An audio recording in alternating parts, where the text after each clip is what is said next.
يا مساء الانوار.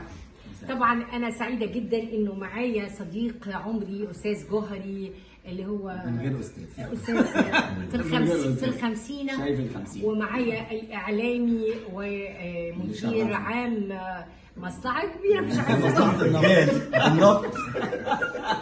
أحلى مصلحة مصلحة النفط. عماله ازل واقول له مش البترول ولا النفط، هو جاز. وطبعا بطل الزمالك بطل الزمالك. شفت التقديمة؟ بطل الزمالك أخنوقة. مادو، بس هو مش مادو الاصلي، انا مادو الاصلي، هو مادو رقم 2. مشرفيني ومنوريني. ماضوا في الفن وماضوا في النقد. مادو في الفن. والكلمه اذا سمحتي للاستاذ رفيع. بجد انا في منتهى السعاده بشكل غريب جدا قاعد مع اخواتي واختي الكبيره اللذيذه الطيبه الحنينه اللي بيتها ربنا يجعلها عامر دايما يا رب.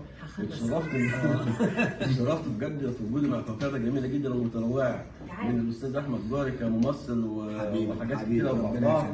الاستاذ محمد عبد العال موظف اللي متواصل منه النهارده ما اعرفش من غير ما اعمل حاجه.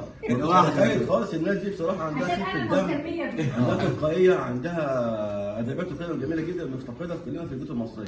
يعني النهارده فعلا حاسس ايه بجو العيله، جو الفاميلي، قاعد كده قاعده جميله جدا. حتى كنت لابس جاكيت وقلعت